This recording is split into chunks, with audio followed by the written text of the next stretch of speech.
Welcome back into Raptors Flex Plus on the Flex Network. I am your host, Kyle, and today we know the results of the NBA draft lottery, and we know that the Raptors will not be picking in the lottery this year due to the ping pong balls. Just it didn't drop in our favor, man. It did not drop in our favor. And listen, Raptors fans, we knew the deal. We knew the deal this season. And first and foremost, I'm not going to tell anybody how to fan. All right? Fan out the way that you choose, the way your heart desires to fan out. And I'm a fan out the way that I choose to fan out, the way that my heart desires, okay? It's all love. It's all love, no matter how long you've been here as a Raptors fan. Because check it. I know that there was a lot of fans that jumped on the wave when the Raptors were making their championship run. Ain't nothing wrong with that. It's all love in the six. It's all love across the country. However you decide to fan or when you became a fan is irrelevant. But there is some relevancy to it. Because a lot of fans I talk to, just surfing through Twitter and all that, a lot of people were calling for the tank. A lot of people were coming for the tank. If you fall into that category, ain't no disrespect. But listen, you knew what comes along with that. Because when we take a little trip down memory lane now, right? There's a lot of Raptors fans that are saying, yo, Masai and Bobby, like, y'all didn't make the right play at the trade deadline 2 years ago, right? When we traded for Jakob Pertl and we gave up that first round pick, although there were protections and stuff on that pick, a lot of fans, in retrospect, they were dead right. I was one of them, to be transparent, and if you've been watching my channel for a while, I say this from time to time. I was on board with the Raptors making that trade to bring back in a big for a couple different reasons. Number one, when we were running with the whole 6'8" and above type of thing, I was on board with that type of mentality in terms to roster building. I didn't see anything wrong with that. The only thing that was like a real miss in regards to that was we didn't have that center because our rebounding was hella atrocious. It was bad, which is why Masai and Bobby decided, yo, we got to go bring in another big, yo. We got to bring in another big, like an actual big, because we're getting pounded on the boards, right? So I understand that mind thought or that thought process, you know what I'm saying? And to go back to those fans that were calling for like the fire sale at that trade deadline, again, they were dead right because they weren't just saying that we should have traded for or that we shouldn't have traded for Pirtle. They were saying, yo, Fred's contract is up. Pascal's going to be on an expiring the following season. So, like, yo, start to deal these guys because it doesn't look too good. But the Raptors were coming off of the season prior where they were the fourth seed in the East, and we battled the 76ers. Even though Scotty Barnes went down with an injury, like, yo, things were like on the up and up because all of the pundits, all the media people outside of Canada, even within Canada, let's keep it a buck, right? And there was nothing wrong with that because you lose Kyle Lowry and everything. The point is I'm making is that I don't think anybody really had the Raptors finishing fifth in the Eastern Conference that season, right? And Scotty Barnes was showing out and all that. Nobody expected that. So for the front office to decide, yo, we're going to double down on this core of Pascal Siakam and Fred VanVleet and bring in a center to start gobbling up some of those rebounds because that was like the biggest weakness for the Raptors. I understand what they're trying to do, right? I understand what they're trying to do. The problem is that we didn't like the compensation that went out for that, you know? And that kind of feels like oh, the Spurs did us a favor by giving us Kawhi, so now we're going to return the favor by giving you a protected first round pick, you know? And maybe that's just the cost of doing business. Maybe that's just the cost of doing business in the NBA. But with the cost of doing business, also comes scrutiny when the results do not follow what the expectation of the move. So let me get back to what I was saying here. Raptors fans that were calling for the tank last season because, we started off fresh with our brand new head coach. So there's optimism around the team. Scotty Barnes came out on a tear. Pascal Siakam, not so much. The team was consistently inconsistent, as I've been saying. So when that started to happen now, and injuries started to happen now, and the team's not performing the way that we expect them to perform now, some of the fans are calling for a tank. Not hating, not hating, right? But you know the cost of doing business, the cost of messing with the order of things in the universe. You can't fake a hustle. You know what I mean? You trying to hustle to get to a top 6 pick. You can't fake it, bro. You can't fake it. Now I know injuries came down upon us, the injury gods, all that basketball gods. But the basketball gods say, yo, the way that y'all are moving, like kind of like, Wazy, like no pick. No pick.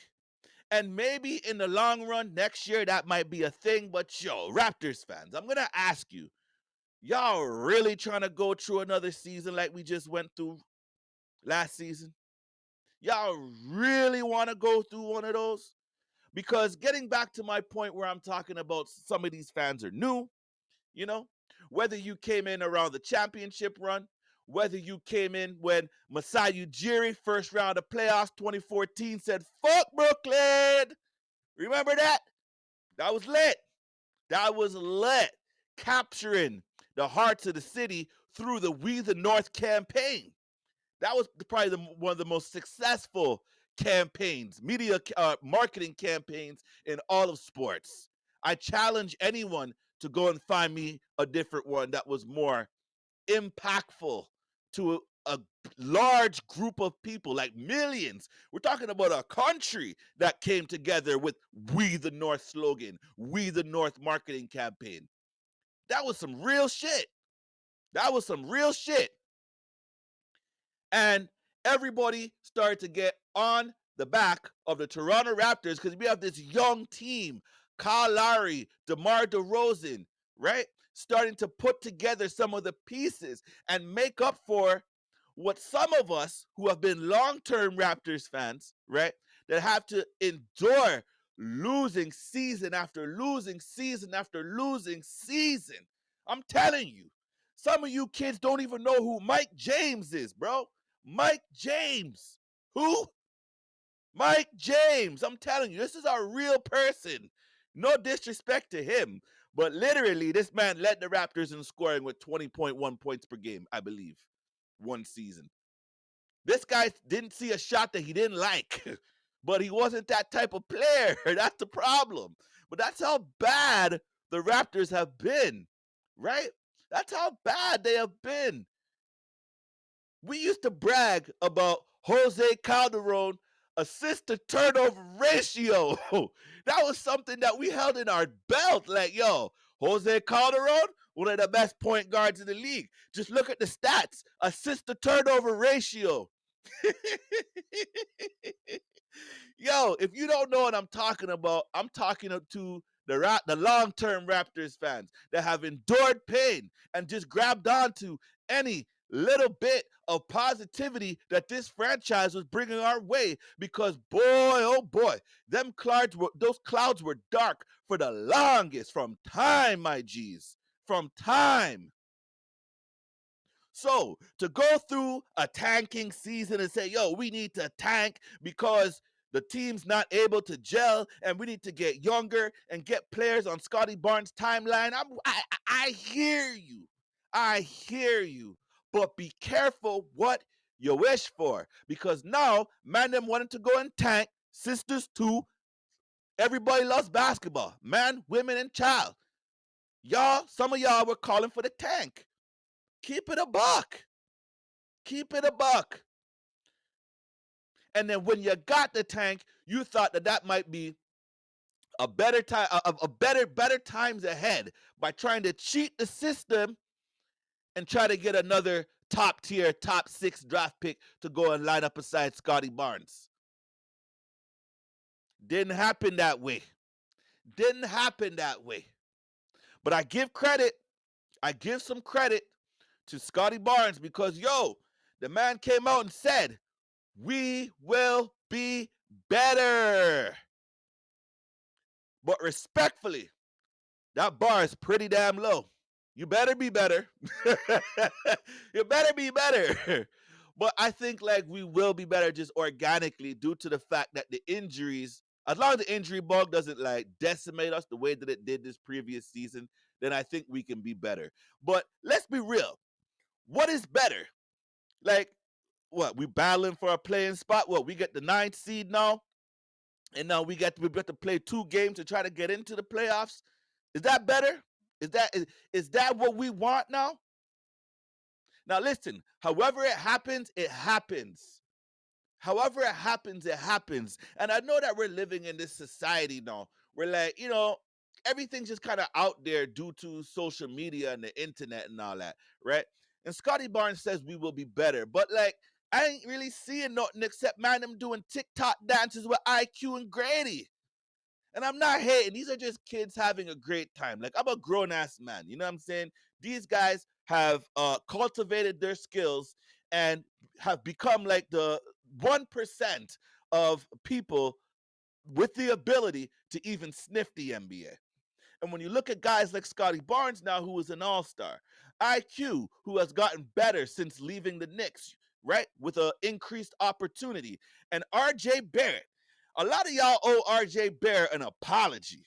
Let's keep it a buck.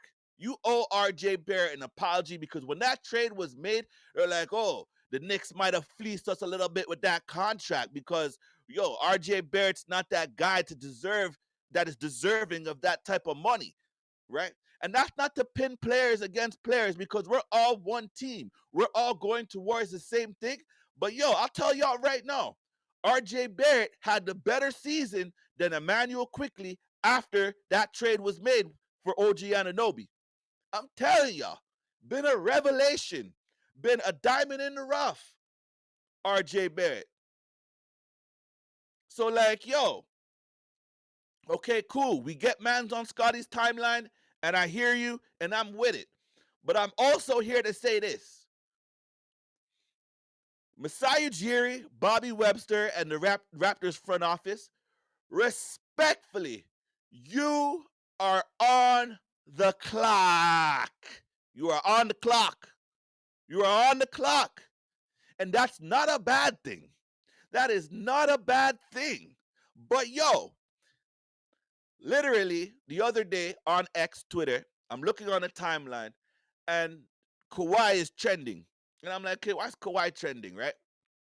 And it was because it was the anniversary of the Game 7 buzzer beater, against the Philadelphia 76ers that took the Raptors to the conference finals against the Milwaukee Bucks, right? And that was a beautiful moment in history, man. Beautiful moment to be a Raptors fan. Beautiful moment. No matter when you became a Raptors fan, right? Because you can fan out however you want, whenever you became a fan, I don't care. That was a joyous occasion for all of us, collectively, together. But yo, that was 5 years ago since we won that championship and Kawhi hit that shot. 5 years ago. That's a long time. We can't just, Masai Ujiri and Bobby Webster, y'all have used up all the equity in that championship, yo. That's it. You've used it up. You have used it up. We appreciate everything that you have done for this team because you have shown over time that you can build a championship contender, that you can build a championship winning roster, that if Kawhi would have came back, there's no doubt in my mind that this team would have went back to back. I will die on that sword. We will never know what could have been because it didn't happen, right? But I'm telling you, I will die on that hill. I believe we would have went back to back. Now, mind you, they would have said that our back-to-back championship would have been weak as fuck. Excuse my language on this episode. It's going to be explicit. You know what I'm saying? Maybe listen to this after the kids are, asleep or whatever. You know what I'm saying? But they would have said it was weak as fuck for a couple of different reasons. One, they said, yo, that whole Warriors team got depleted. KD, Clay, DeMarcus Cousins, right? They already don't want to give us love for that championship, even though we came down and shut down Oracle Arena, dog. We shut down Oakland. These guys talking about. You know what I'm saying? But imagine now we would have come back now the next year and got our bubble championship. What would they be saying about our two back-to-back wins, guy? Doesn't matter. At the end of the day, Masai Ujiri and Bobby Webster proved that they can do this. They can build a roster that is worthy of contending for a championship. They've also shown that they can build it from basically scratch, build it from the dirt, right? They have shown that they can give us a sustained run of success in the NBA because over that decade, by winning percentage, I think we were second up to probably last season. You know what I'm saying? Last season probably tanked that a little bit. But this team, this front office has built up enough equity to continue going forward. But yo, as of right now, you've used it up. You are back on the clock, and you don't have the luxury of picking in the lottery to find another Scotty Barnes. So the scouting department, boy oh boy, I hope y'all been doing your job, like the great Bill Belichick would say. I hope you've been doing your job because you're gonna go have to find somebody in the low 20s to mid 20s and maybe at the top of the second round, you know? And it's not to say that that can't be done because look at my man Jokic, man. Look at Jokic. If you go back to the earlier episodes of this podcast, I have said Jokic might be the best player in the NBA right now. And if he's not number one, y'all tell me who is better than him right now in the NBA. Who? Because you'd be hard pressed. You'd be hard pressed to make a strong argument that there's a better player in the NBA than Jokic right now. Now, if you want to talk about whether he should have 3 MVPs or not, that's a whole other conversation. Because I do feel like my boy Shai might have got slighted on that regular season trophy. But mind you, it's a regular season trophy. Because you see a man like Jokic now, after going down 0-2 to Ant-Man, man, Jokic put that team on his back, showing that championship pedigree, showing that he is probably the best player in the NBA in the world right now. Second round draft pick. Second round guy.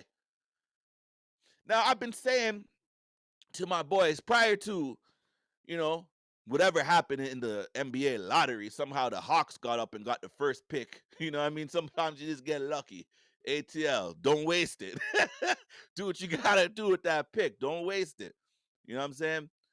But like I was saying prior to this draft lottery, like, yo, the Raptors deserve a generational talent. We deserve it. We've literally only had one generational player on this franchise ever. Ever. And that's Vince Carter. And then due to injury, he didn't pan out to be what we expected him to be. Still a Hall of Fame player. But imagine Vince Carter never got hurt.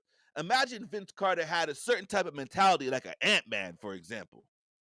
Right? Ant-Man, that mentality, like fuck everybody mentality, I'm with it. Love me some Ant-Man. Another generational type player, at least he's on that trajectory, you know? But we don't have the luxury of picking number one overall, right? But we've shown that we can go get valuable players late in the draft, you know? The Pascal Siakams of the world. We've done it. This front office has went and found those types of guys. The Norman Powells late in the draft, you know what I'm saying? Trade Grievous Vasquez for Norman Powell. We've done those types of things and brought in good players late in the draft, second round. Christian Coloco was on his way. He was a second round draft pick. And that was a player that a lot of us had a lot of high hopes for as a second round draft pick. I believe that was a good find by Masai and Bobby. It just did not pan out due to health complications. But we got to go find one of those guys in this draft. We need a guy that's going to come in and play with this core, right? RJ, IQ, Scotty, and Grady. Those are your four core guys. Those are your four core guys. We need someone to come in and play with those guys and be a valuable contributor from day one, right? With all due respect to Grady, like whoever we draft this year, I'm not really trying to sit around and wait for you until March to turn up. Like I need somebody from like October, November. You know, you hit a little rookie wall somewhere up in there in January, whatever. It happens. Come out after the All Star break, regain form. Like that's the type of guy I'm looking for. Now, to get into what the Raptors should do, I'm hearing a lot of things. A lot of things. And listen, I listen to a lot of different Raptors stuff, and there's no shade at nobody, you know. Everybody's entitled to their opinion, especially those that are brave enough to start a channel. Like, salute to you, because I know this isn't easy with me starting a channel. I'm feeling it now. Like, yo, everything that you put out there, it's out there with receipts. You know what I'm saying? Everything you put out there, it's out there with receipts. But so it go, you know? So it go. But I'm hearing a lot of this like, yo, can the Raptors get Zach Edey in the draft? With all due respect, man. With all due respect. I like Zach Edey, okay? Back-to-back National Player of the Year in the United States, right? Killing it out there. Killing it. Killing it. But he's also a senior, right? I know he could have came out last year, right? But he wanted to redeem himself for last year, get back for a chance to win a national championship and all that, right? But obviously they fell short to UConn. Shout out to my boy D Money. That's his squad. But anyways, I digress, right?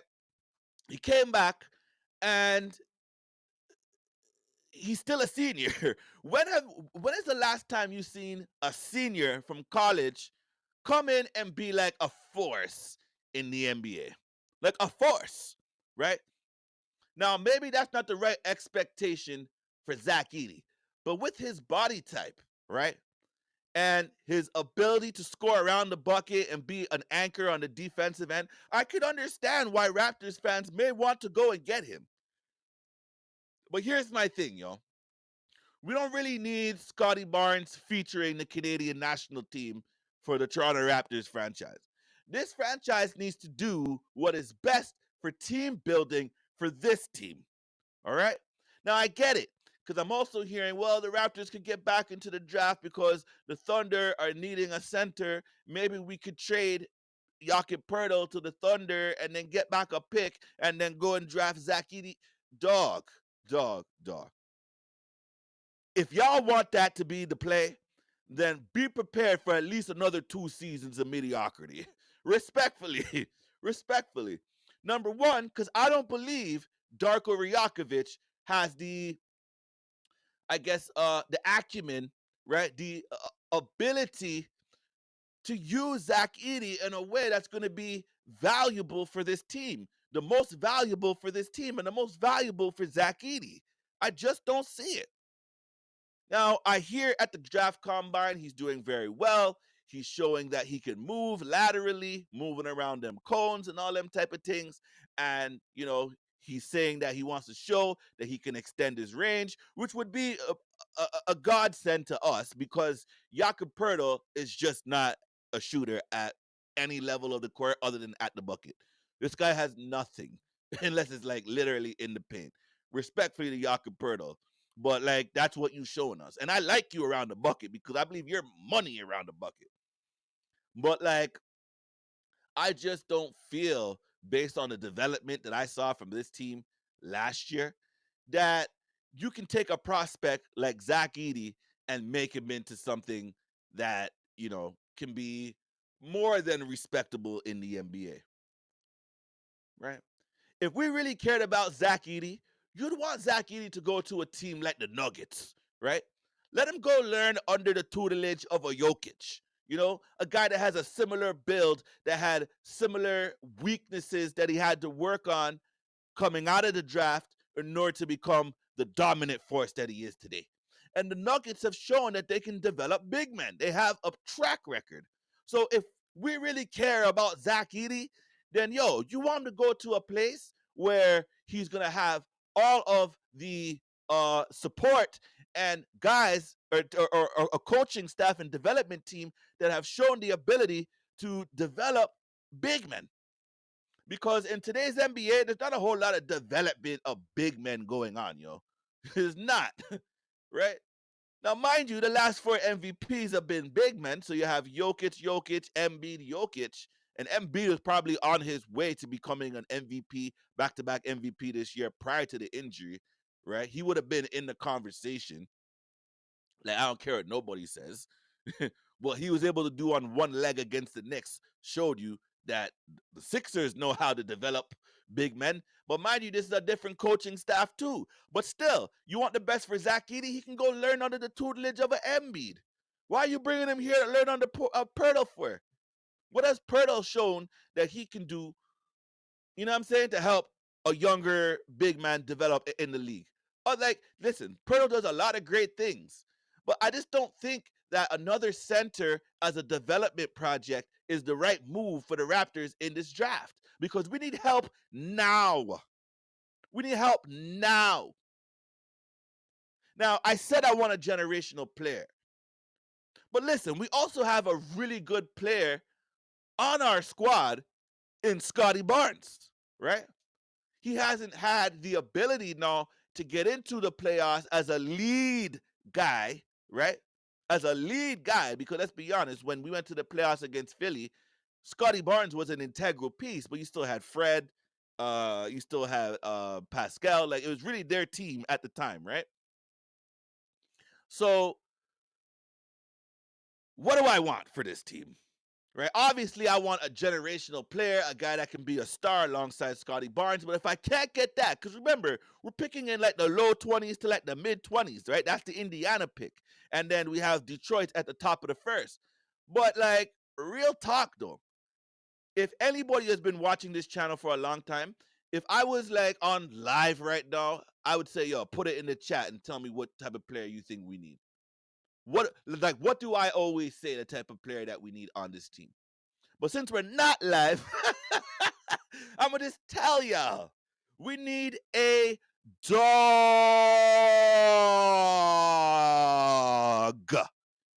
We need a killer on this team. And those type of guys don't always have to be the best player on this team.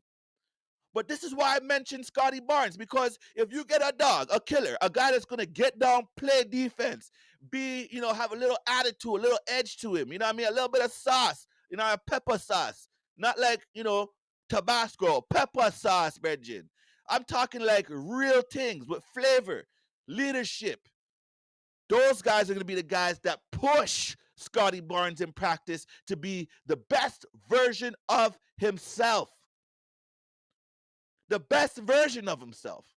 We need that. We need someone that's going to challenge Scotty Barnes because real talk, as much as I say like, yo, I'm not sure I believe in Scotty and all that, like to be that type of guy where, you're seeing it right now in the NBA playoffs. Mans are taking it to a whole different level, some of these young guys. When you start talking about Ant-Man, come on now. Now, I know they lost 3 straight to the Nuggets, but Ant-Man's still been showing out. Still been showing out.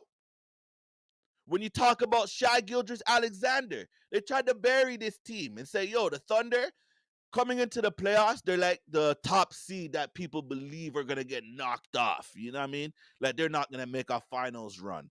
But Shai saying like, yo, pump the brakes, bro. Pump the brakes. Do you know who I am? I should be the MVP of the league, right?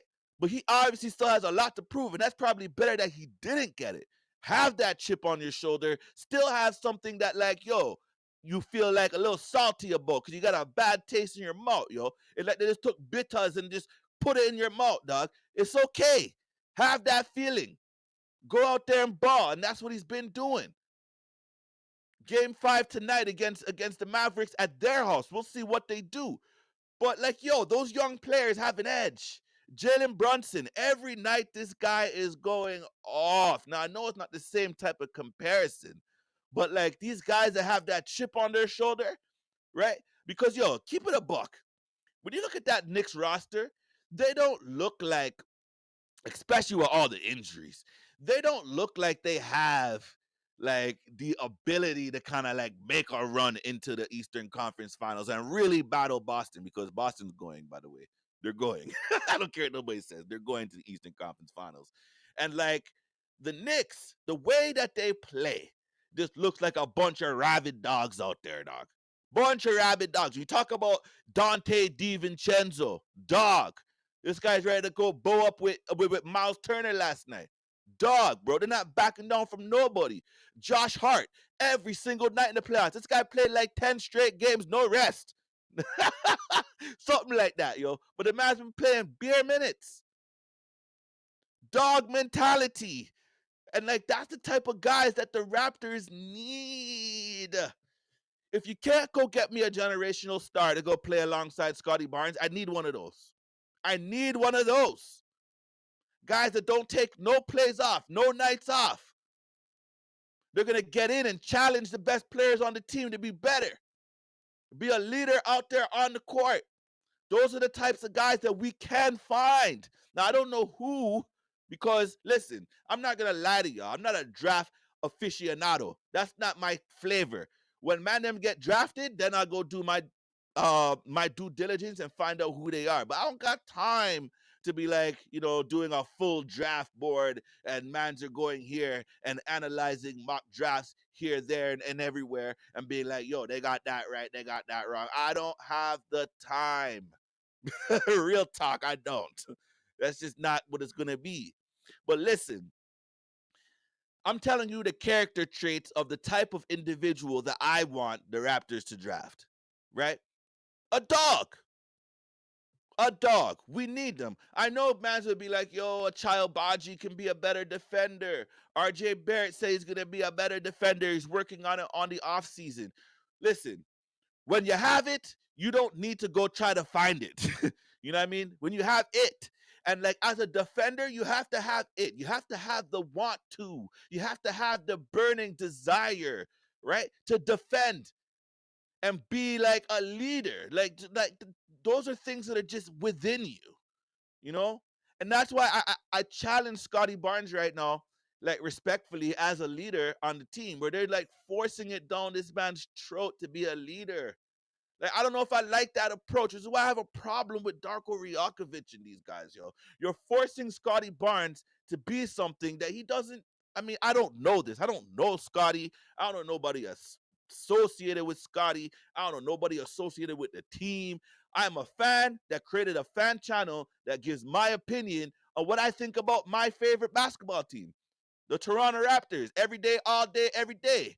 That's just how it's going. If one of those guys come across this channel and feel some type of way, because I know like the athletes now, they might check in on some of these podcasters and see what man them are saying. But like my channel's small. You know what I mean? Help me grow it, make it bigger. Please like, subscribe, and all that. But like if I could, I would be like, yo, Scotty Barnes hasn't like shown to me me personally, based on what I see, that he wants to be like that type of leader. He can still be a leader by being a hard worker behind the scenes. Every now and then he's gonna get into you when he's just not feeling it, because you can tell that when Scotty's ready, he'll tell you a few things. You can tell. You know what I mean? Last year was kind of weird because he had like Dennis Schroeder and these guys trying to lead.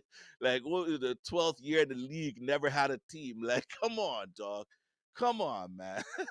Like, we need a guy that's gonna come in from jump, you know what I mean, out the college ranks and be like, yeah, this is Scotty's team, and say that out loud.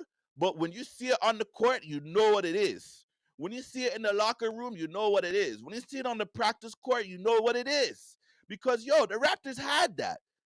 DeMar DeRozan might have been the best player on the Raptors, but Kyle Lowry was the heart and soul leader of the team.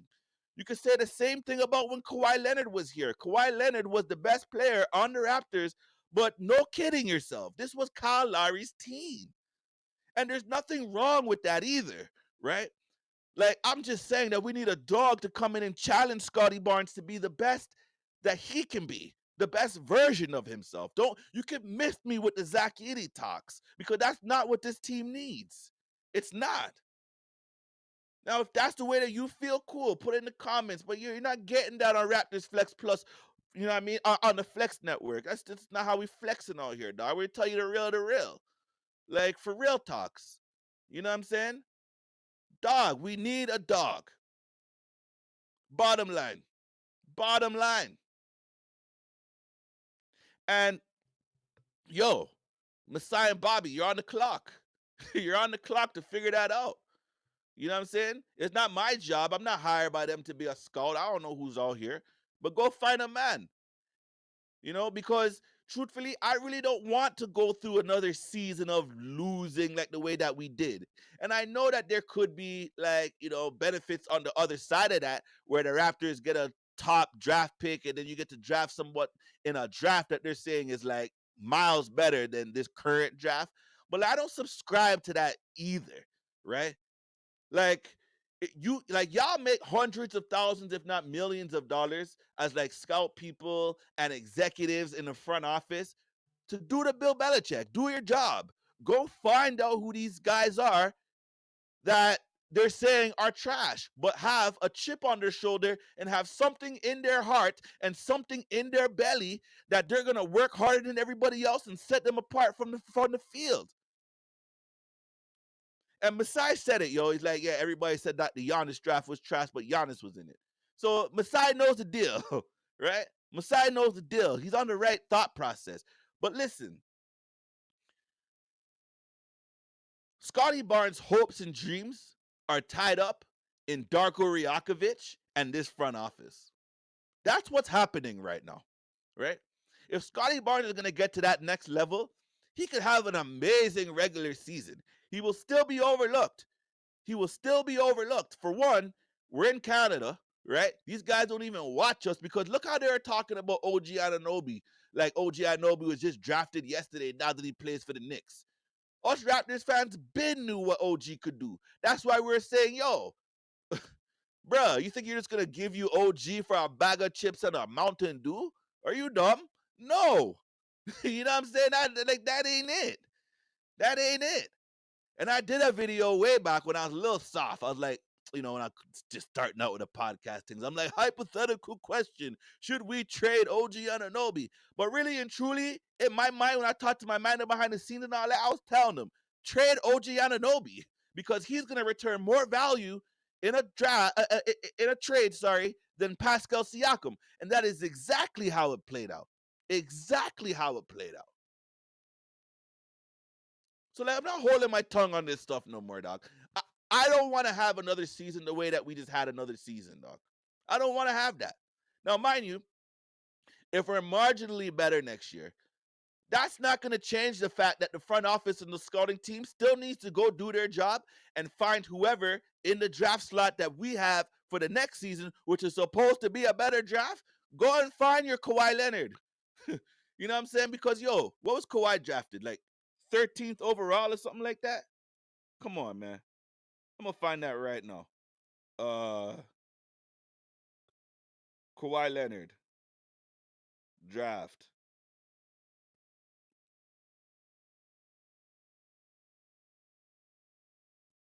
15th. 15th overall. Kawhi Leonard.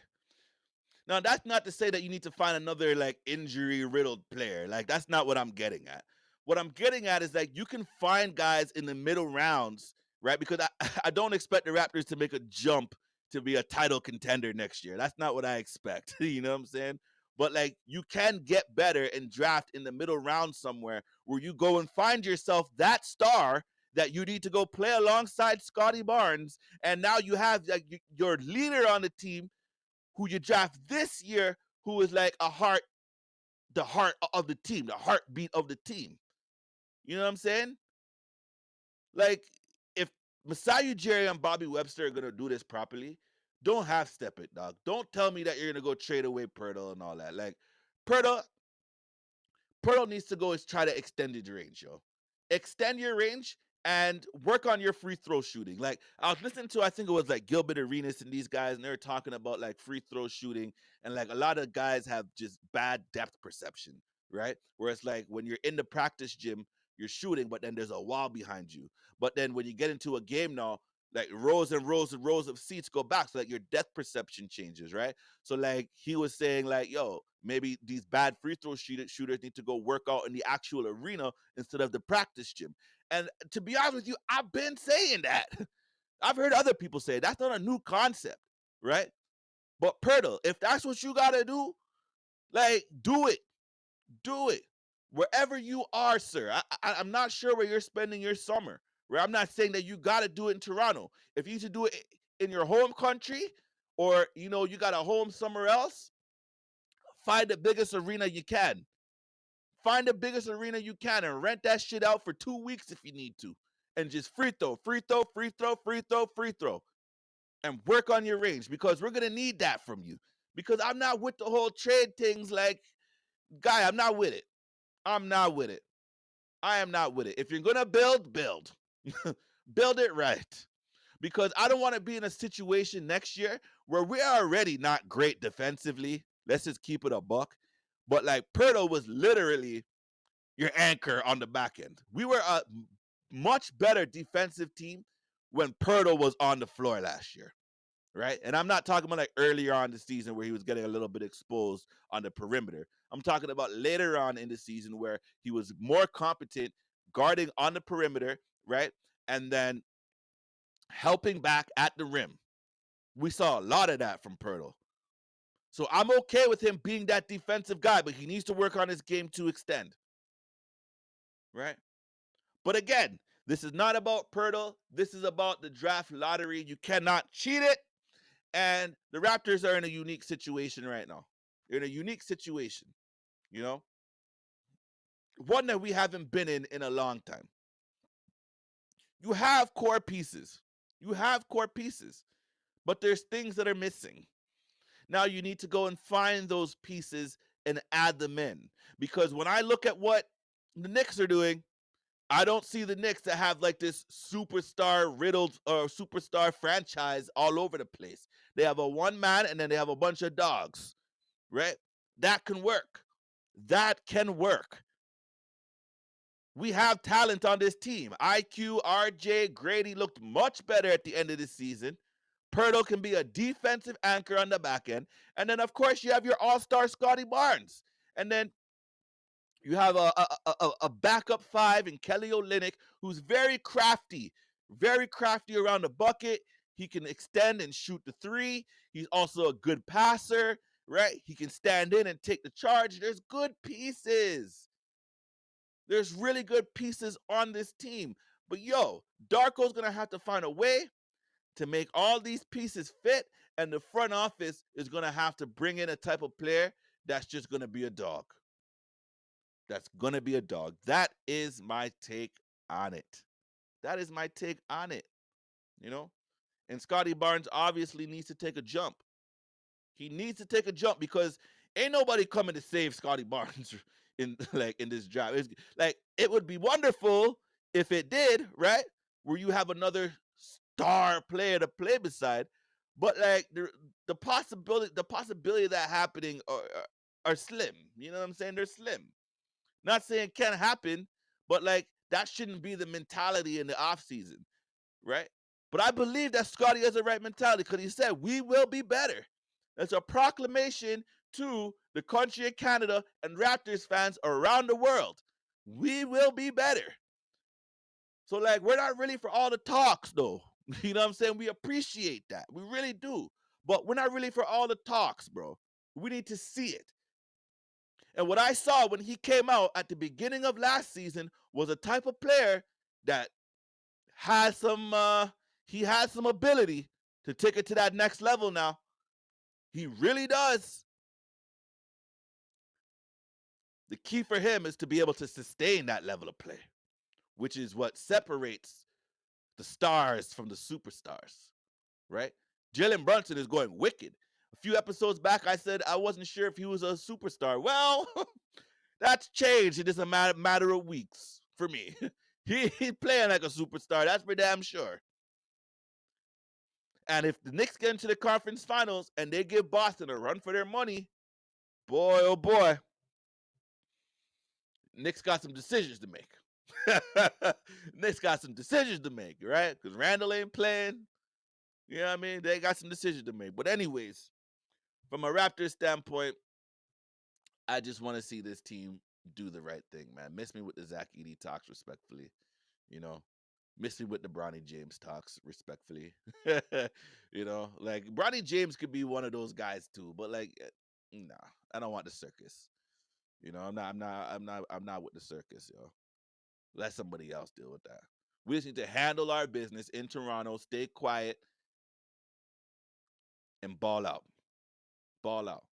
And I would love to just like not see any more like TikTok videos and stuff like that. Again, I understand man they're living their life, but like I'd much rather see like Scotty and these guys doing like a Rico Hines run or something. You know what I mean? Or getting up shots in the gym. You know what I mean? Like the way like how Ben Simmons used to do every summer. I'm hitting shots. That now listen, I'm not like comparing the two because Ben Simmons doesn't even deserve to like hold Scotty's jockstrap at this point.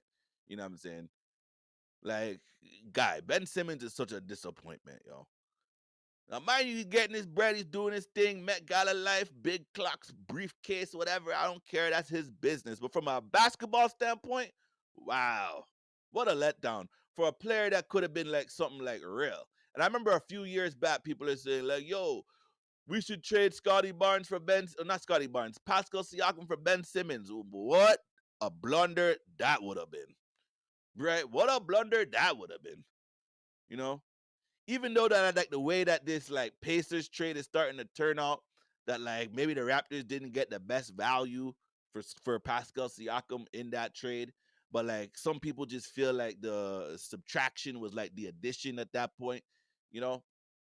But nevertheless, the Pacers are gonna have to make a decision, dog, because you would think that that roster with Pascal Siakam, Tyrese Halliburton, Miles Turner, you know what I'm saying? They have guys on there. Now, mind you, Benedict Mathurin is hurt and all that. So, like, he's not playing. But, like, you would think that, like, that team might have a little better performance than getting blown out against the Knicks last night. The fuck? I'm not sure what they're gonna have to do, but they might have a decision to make where they want to give Pascal the max or not. I'm just happy that that's not our decision right now. We ain't got to make that decision. Our only decision that we got to make right now is scouting team, do your best presentations to show me who has the intangibles and bring it to me by 3 o'clock. You know what I mean? Like that's the ones, yo. But anyways, now I'm just rambling. Uh that was another episode of Raptors Flex Plus on the Flex Network. So, if you made it to the end of this video,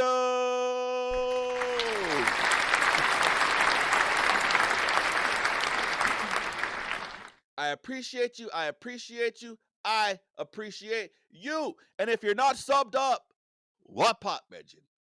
Brothers and sisters, sub up. Like, share the video. Comment down below, man. Like, listen, man, I know I'm not everybody's flavor, but like, come on. I know there's a lot of Raptors fans that feel like me, dog. It's tired of fucking excuse my language. I'm just cussing on this one because I'm cheese. I'm cheese today. Okay? I'm cheese today. For whatever reason, it is what it is. But I feel better. It's like a therapy release, just getting all of this off my chest because all the stuff I've been watching and reading, it's just anyway. So go.